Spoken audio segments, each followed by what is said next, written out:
Welcome to the deep dive. We're stepping into something pretty uniquely ambitious today. Yeah, we really are. Because for anyone who has been tracking with our recent explorations into psychology or philosophy, we usually tackle specific phenomena like a quirk of human behavior or a new scientific framework. Like a localized topic. Exactly. But today we are attempting to map the entire architecture of the human spirit. Which is no small task. No, not at all. So the source material on the table today is this really intriguing multi-layered document. It's titled 48, The Key to the Gate.pdf. And it's dense. I mean, it consists of a core philosophical text, a highly structured study guide that breaks down the psychological integration of these concepts, and a series of really evocative, symbolically dense illustrations. Yeah, the visuals are incredible. And our mission today is to trace this ultimate psychological transition, the migration from absolute spiritual desolation to a state of radiant, unshakable wisdom.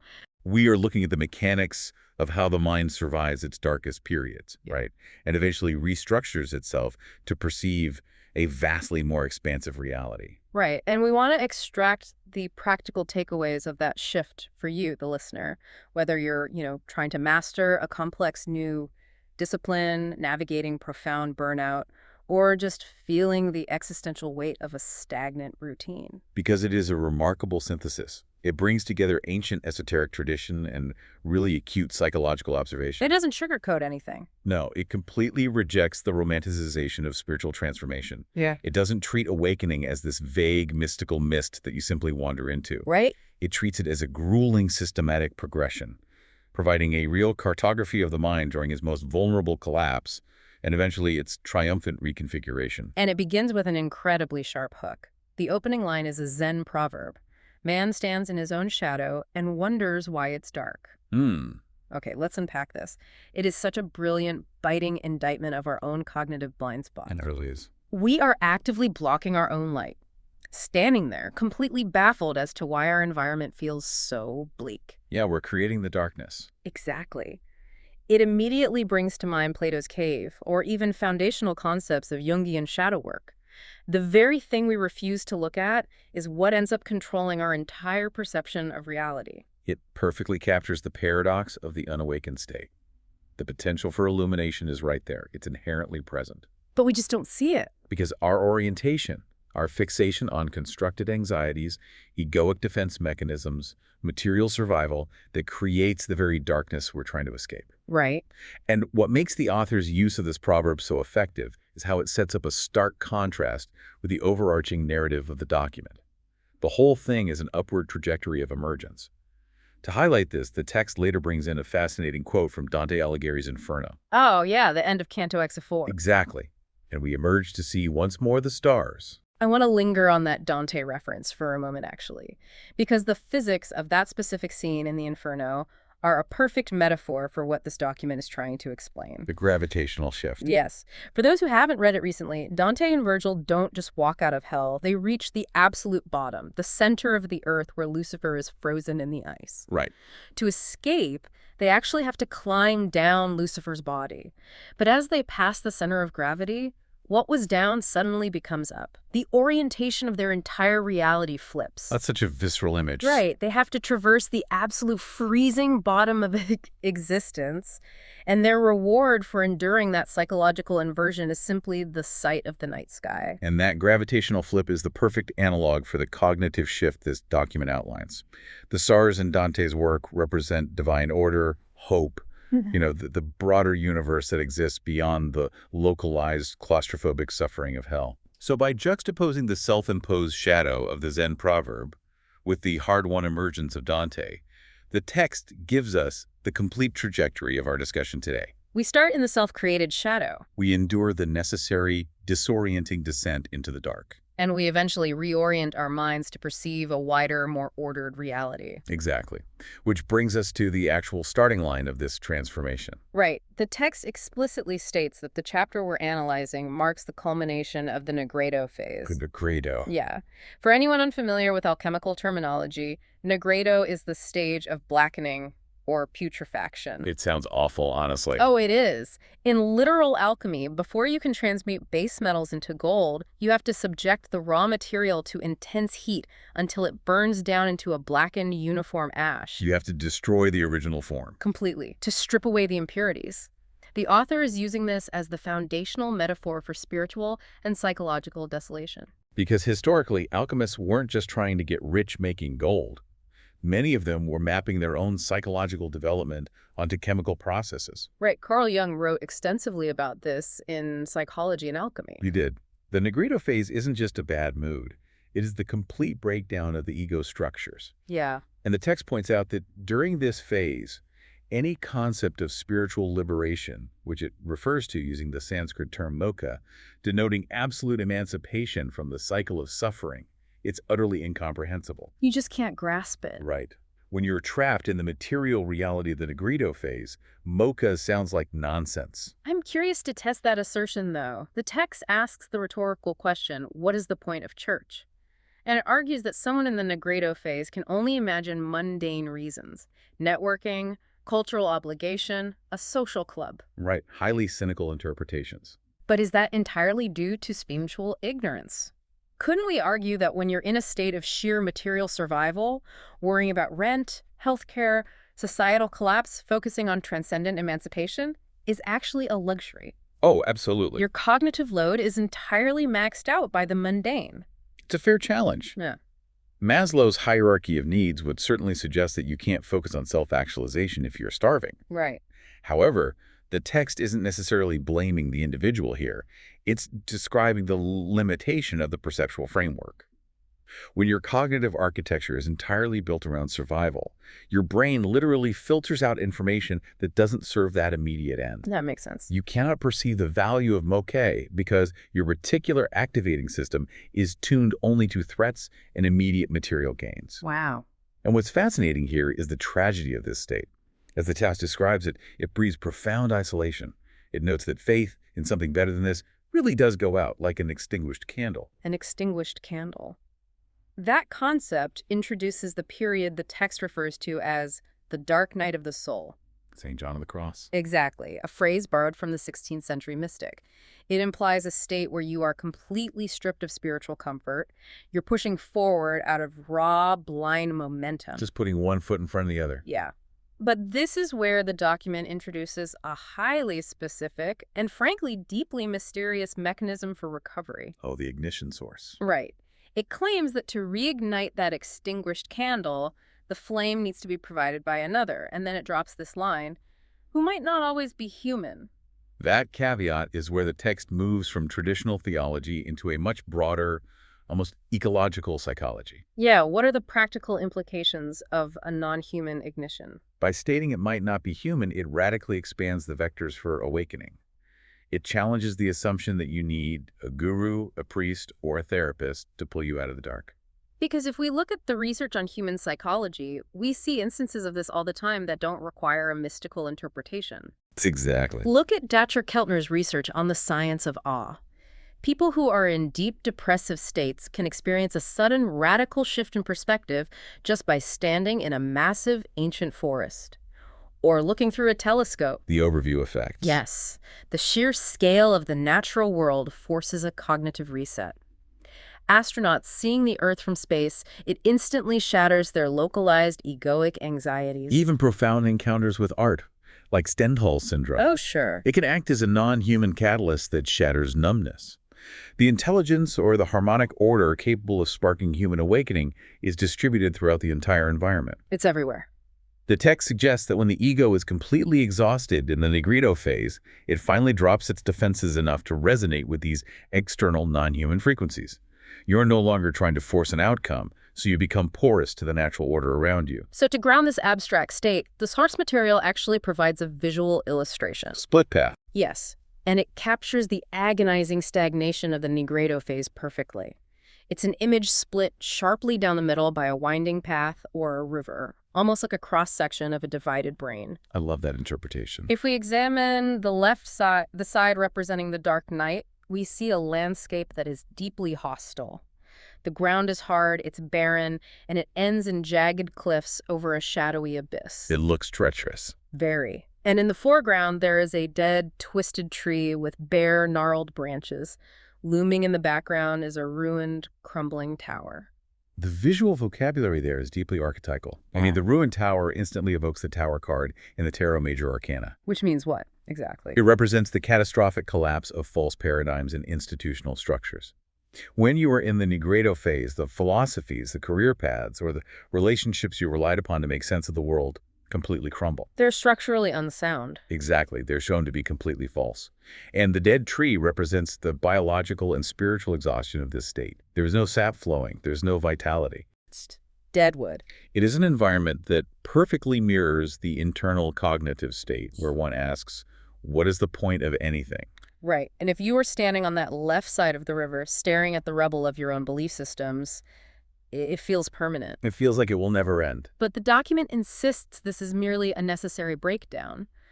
The transition out of this wasteland relies on a subtle internal shift. The understanding of karma. Yes. The text states, yet, with an increasing and natural understanding of karma, we are undoing past mistakes and slowly improving our environment. Now, we need to carefully define how the text is using karma here, because it pairs it with the phrase, natural understanding. That is so important. The word natural is doing a lot of heavy lifting there, and it's a crucial distinction.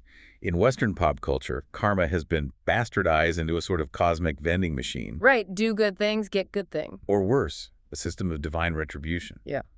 But a natural understanding of karma strips away the metaphysical point scoring. It grounds it in the inescapable physics of cause and effect.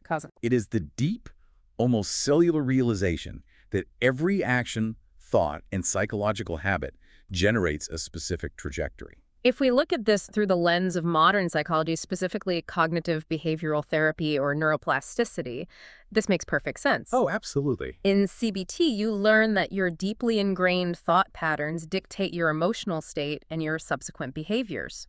When you're suffering in the dark night of the soul, the pain eventually becomes so acute that you are forced to audit your own mind. You have to look at the wreckage. Exactly. You start to see how your specific anxieties, your resentments, and your ego-driven choices built the very ruined tower you are standing in. You are the architect of the tower. Yes. And by recognizing that natural law of cause and effect, you simply stop engaging in the behaviors that deepen the abyss. You stop reinforcing the neural pathways of suffering. And that is precisely what the text means by undoing past mistakes.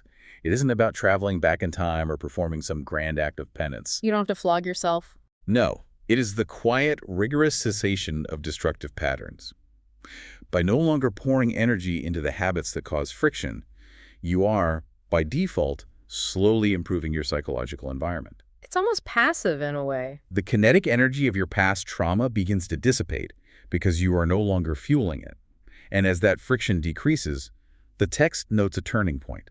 It says, there reaches a point where the gloom of existence starts to lift, and we experience, like rays of sunlight reaching the deepest and darkest part of an ancient forest, glimmers of hope. I really love that visual. The metaphor of sunlight penetrating an ancient forest implies immense depth and a significant passage of time. It doesn't happen overnight. No. The light has to filter through layers and layers of dense canopy. And this brings us to a critical distinction the study guide makes. It explicitly lists the idea of instant enlightenment under its section of common misconceptions. Which is so refreshing to see. We are so conditioned by Silicon Valley culture to look for the hack. The weekend retreat. The specific psychedelic experience, the 3-step morning routine that will instantly and permanently upgrade our consciousness. Biohacking the soul. Right. But the text aggressively pushes back against that. It calls the process painfully slow. It is a really sobering reality check.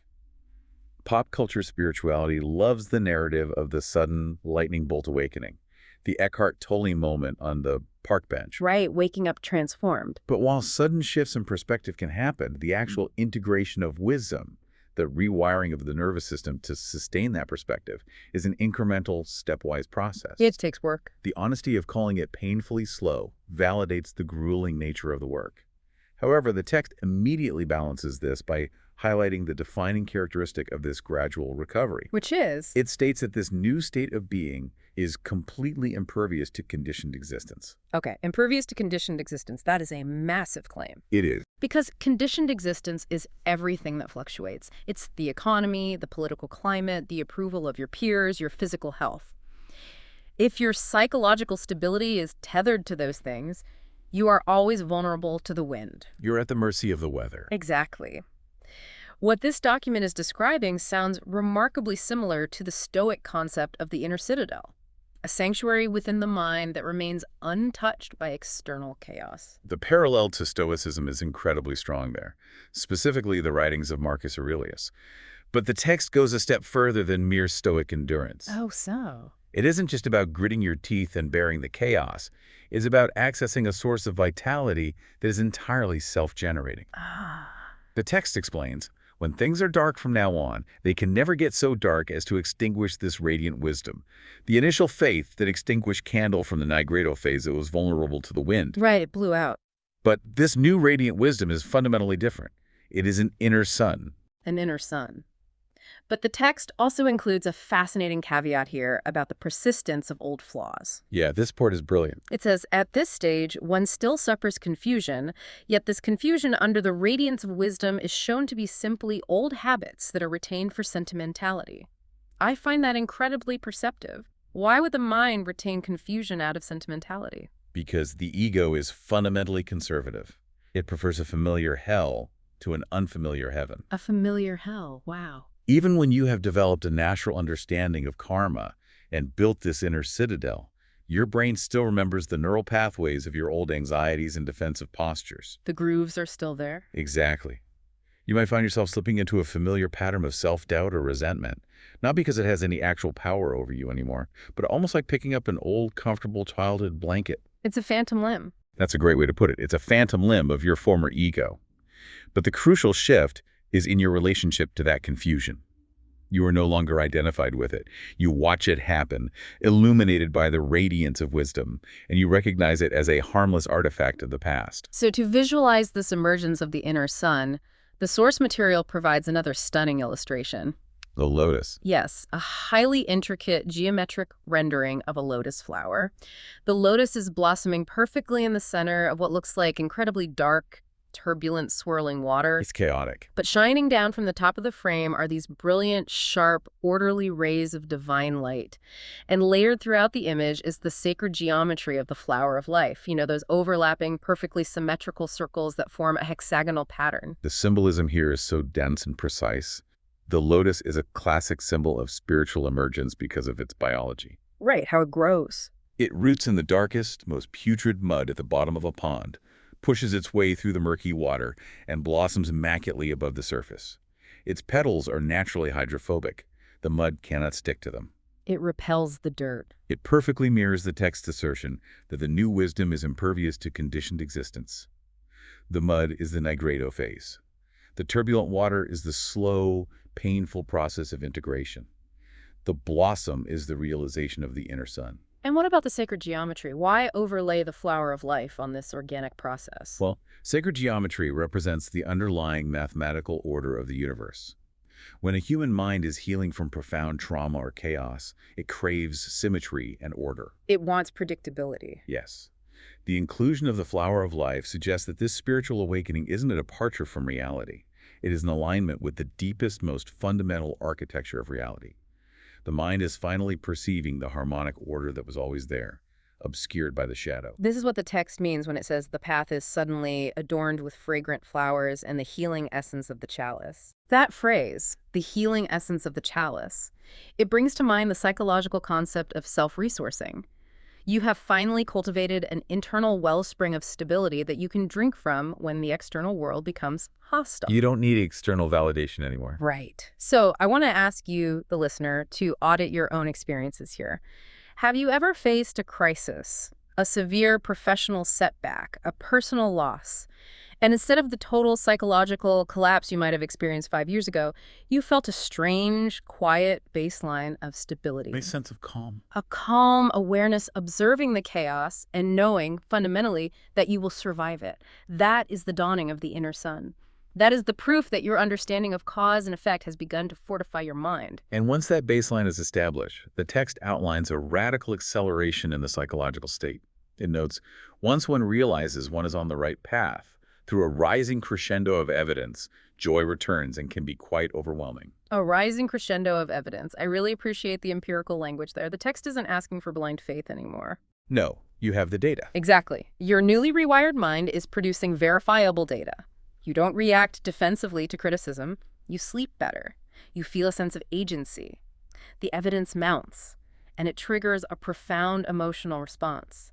The text states, this can be rapturous as relief is manifested and one enters jhana, or meditative absorption, spontaneously. Spontaneously. Yeah. That is a massive word in this context. We really need to unpack this concept of jhana because the study guide flags it heavily under the section on psychological integration, management of spontaneous jhanic states. Yes, jhana is a highly specific term from Buddhist meditation traditions.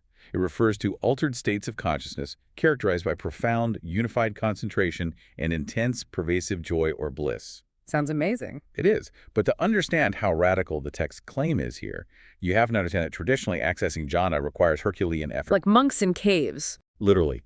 Yeah. Monks train for decades, sitting in silent retreat for thousands of hours, painstakingly honing their attention on a single object like the breath, battling through the hindrance of sleepiness, doubt, and agitation, just to achieve a few moments of this absorption. But this document says the absorption happens spontaneously. How does the neuroscience or the psychology of that actually work? How do you accidentally fall into a state that usually requires thousands of hours of rigorous training? It comes back to the concept of cognitive load and the relief of the Nigredo phase ending. Okay, walk me through that. If you have spent your entire life in a state of hypervigilance, your default mode network, the part of the brain responsible for rumination, self-referential thought, and time traveling to past regrets or future anxieties, has been running in overdrive. Constantly burning fuel. It consumes massive amounts of metabolic energy. When you finally align with the natural understanding of karma and realize you are fundamentally safe, that your inner citadel is secure, that hypervigilance shuts off. The threat is gone. The relief is so profound, so absolute, that the brain experiences a massive release of neurochemicals. Without the static of the ego's constant threat monitoring, the mind naturally settles into a state of hypersynchrony. Wow. It is a spontaneous flow state, driven by the sheer rapture of putting down a psychological burden you've carried your whole life. That makes incredible sense. It's like wearing lead boots every single day of your life and then suddenly taking them off. You'd float. You wouldn't just walk normally. The sudden absence of resistance would make you feel like you were flying. The joy is the biological consequence of sudden extreme lightness. Exactly. And this spontaneous joy completely alters how the individual interacts with the world.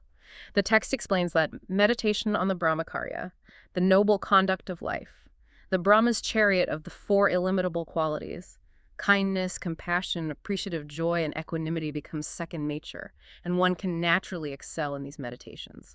The Brahma Viharas, or the four divine abodes. While most listeners will be familiar with the basic definitions of kindness, compassion, and equanimity, the true nuance here is in the phrase, become second nature. Right, it's not a chore anymore. In typical psychological development, we treat these qualities as ethical imperatives. We try to force ourselves to be compassionate when we are annoyed. It takes willpower. We try to enforce equanimity when we are stressed. It is a constant exercise in friction.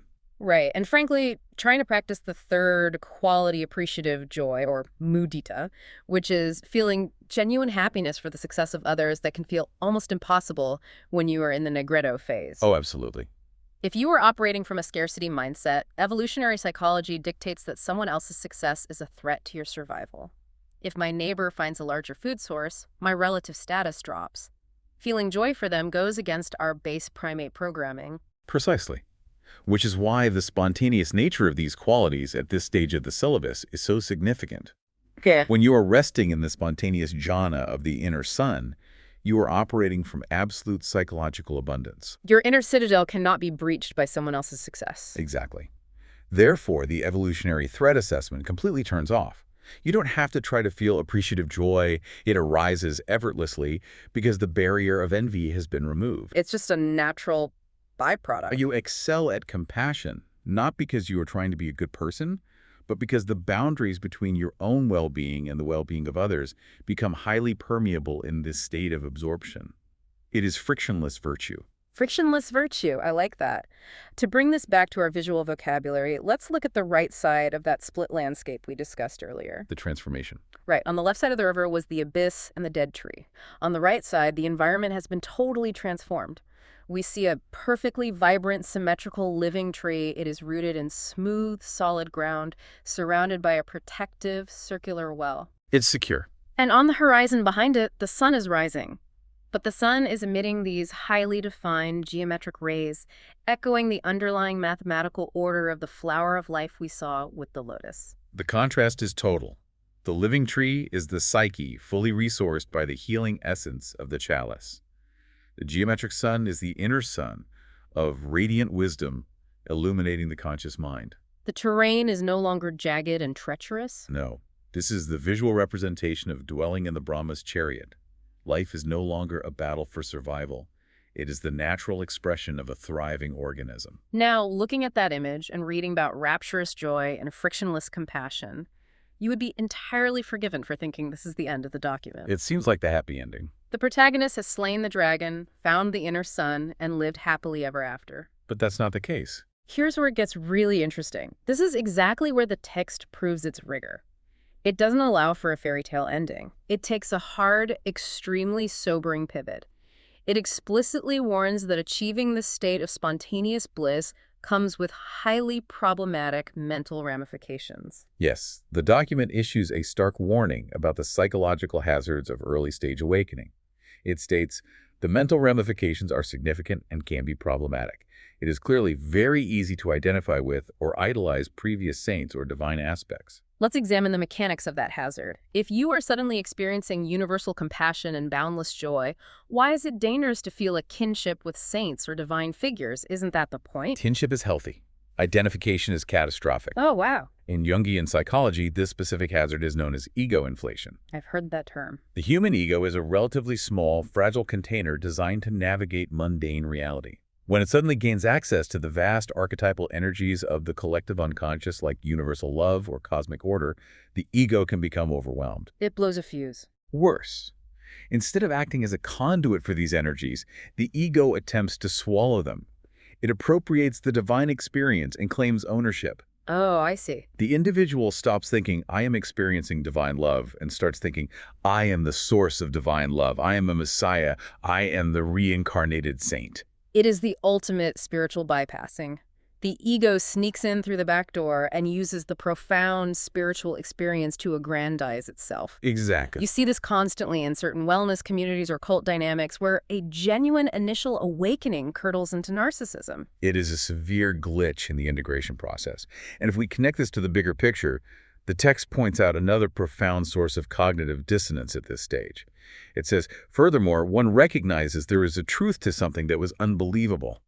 This can seriously mess with one's head. I love the sudden informality of that phrasing, seriously mess with one's head. It perfectly captures the concept of ontological shock. It's jarring. Imagine you have built your entire intellectual identity around a strict, materialist, perhaps highly cynical view of the universe, the hallmark of a sophisticated mind in the Nigredo phase. Right, very rational, very detached. And then, through this rigorous internal process, you experientially confirm the reality of karma, the existence of a self-generating inner sun, and the reality of spontaneous jhāna.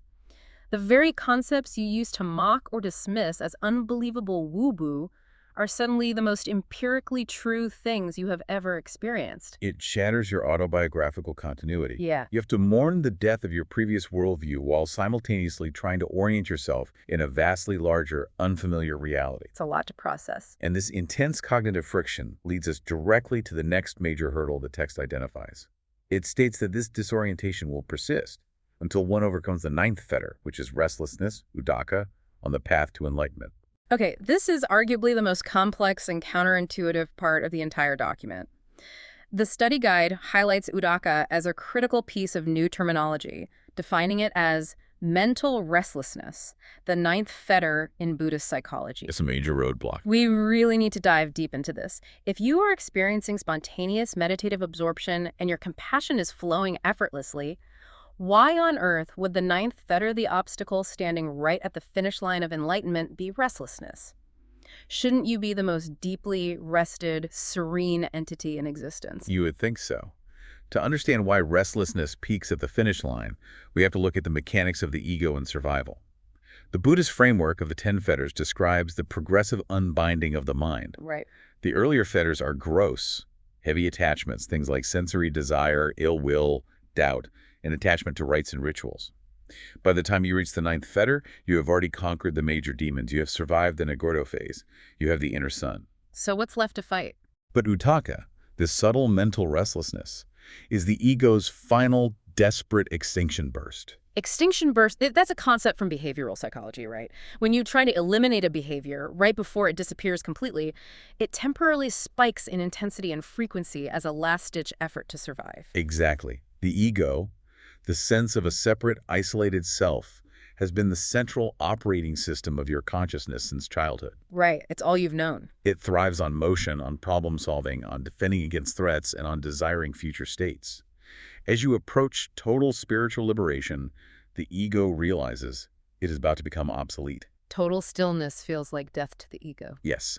So it generates uttaka, it generates a microscopic high-frequency vibration of agitation, it creates subtle doubts, meta-analyses of the meditative state, or just a generalized low-grade kinetic anxiety. It's buzzing. It is the friction between the old biological habit of doing and the terrifying new reality of simply being. It is like an engine revving wildly because the transmission has finally been shifted into neutral. The energy has nowhere to go. You have parked the car in paradise, but your foot is violently twitching on the gas pedal because stillness is fundamentally alien to your nervous system. That is a perfect analogy. And the text acknowledges the sheer magnitude of this psychological reconfiguration with a completely unexpected, brilliant pop culture reference. I loved this part. Right in the middle of discussing the ninth fetter, the author writes, "Reminds me of The Matrix," and then quotes the movie, "Buckle your seatbelt, Dorothy, because Kansas is going bye-bye." That tonal shift is fantastic. It jolts the reader out of the archaic, mystical vocabulary and grounds the terror of this transition in modern, visceral terms. We all know that scene. When Cypher says that to Neo in The Matrix, it is the exact moment before Neo is unplugged from the simulation for the first time. It is the ultimate point of no return. You are about to see the underlying code of reality, and you can never, ever go back to the comfortable illusion of Kansas. The author uses this reference to reframe the entire experience of these psychological glitches. The text continues, "We must at all times remember we are merely students studying the most fantastic syllabus in existence. It all eventually makes sense, and we are hacking our sense of being bound to be a few distracting glitches." I want to challenge the use of the word hacking here, though. Oh. Isn't that a dangerous framework? Hacking implies forcefully breaking into a system, bypassing its natural security protocols to make it do something it wasn't designed to do. Is spiritual transformation a hack, or is it a natural evolution? It's a provocative question. I would argue the text uses hacking because our baseline conditioned state is essentially an evolutionary program designed solely for gene propagation and physical survival. Which is very primitive. That program relies on fear, tribalism, and insatiable desire. To reach a state of moksha, or absolute liberation, you actually do have to bypass that base biological programming. You are reprogramming the human nervous system to prioritize profound stillness and universal compassion over localized survival. You're rewriting the code? You are forcing an operating system built for the jungle to run the software of the cosmos. When you frame it like that, of course there are going to be error codes. Ego inflation and uttaka are the system throwing sparks as it tries to process an incompatible level of energy. So how do we debug the system? If you, the listener, are experiencing this, if you have had a profound growth spurt, read something that shattered your worldview, or achieved a level of success that suddenly feels hollow and makes you restless, how do you keep your grounding when Kansas goes bye-bye? The study guide points to a very specific practical application, balancing humility with insight. Humility. Humility is the only grounding wire capable of handling that voltage, and the text enforces this humility with an absolute reality check. Right after warning us about the glitches, the author writes, "We must remember we are on a path, And this is the first half of the process. Each path is more fantastic than the rest, and yes, we are approaching the level of saint, which is mind-blowing, yet we have hardly scratched the surface. I have to admit that line gave me a profound sense of vertigo. Hardly scratched the surface. It's humbling. You survive the agonizing putrefaction of the Nigredo phase. You endure the dark night of the soul where your faith is extinguished. You meticulously audit your karma. You cultivate an inner sun that is impervious to the chaos of the world. You achieve spontaneous, rapturous flow states of universal compassion.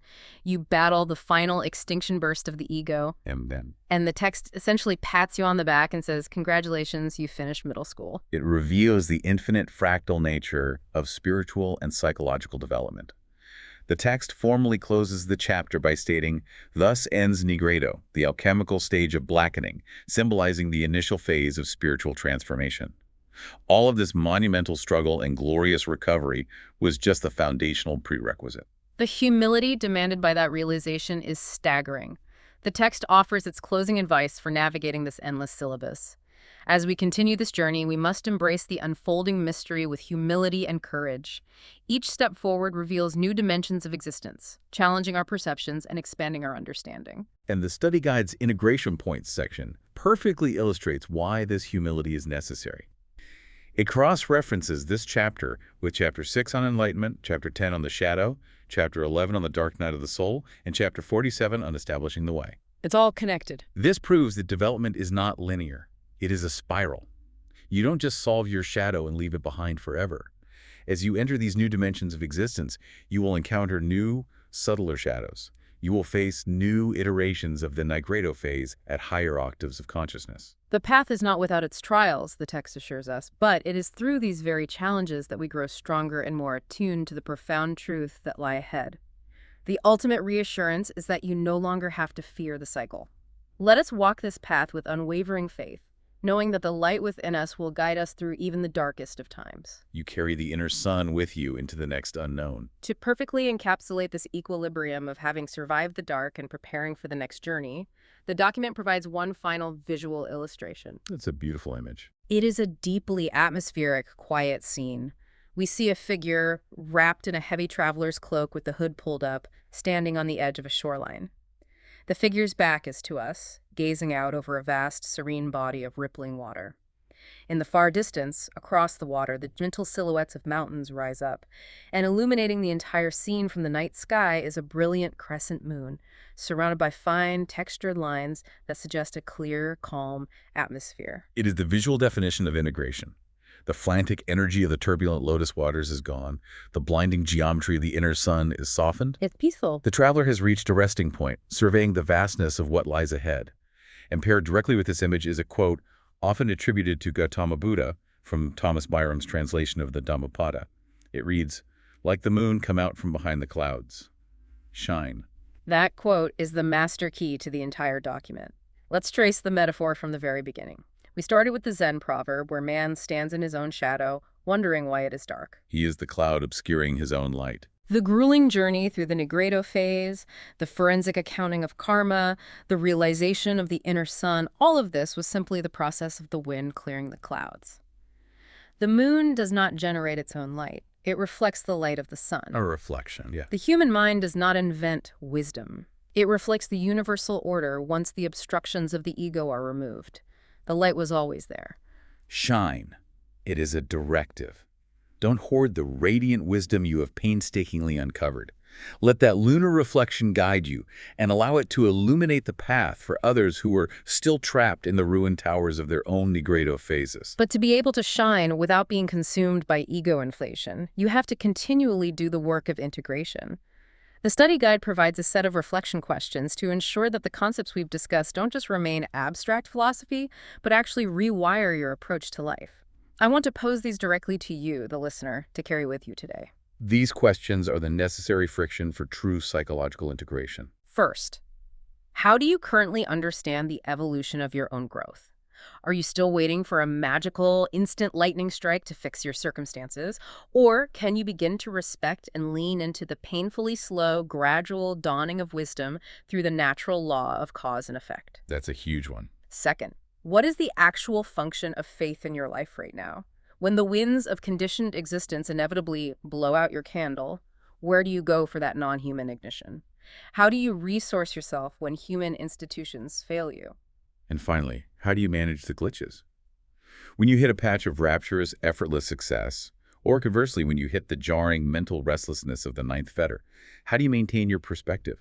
How do you anchor yourself in the humility of knowing that you are merely a student, observing a syllabus that is vastly larger than your comprehension? We have covered an immense expanse of psychological and spiritual territory today. We started in the bleak, putrefying ash of the alchemical Nigredo phase, where spiritual liberation sounds like an absurd joke to a mind trapped in survival mode. We mapped the descent into the dark night of the soul. And explored how the quiet, rigorous cessation of past mistakes, the true understanding of karma, gradually rewires the brain.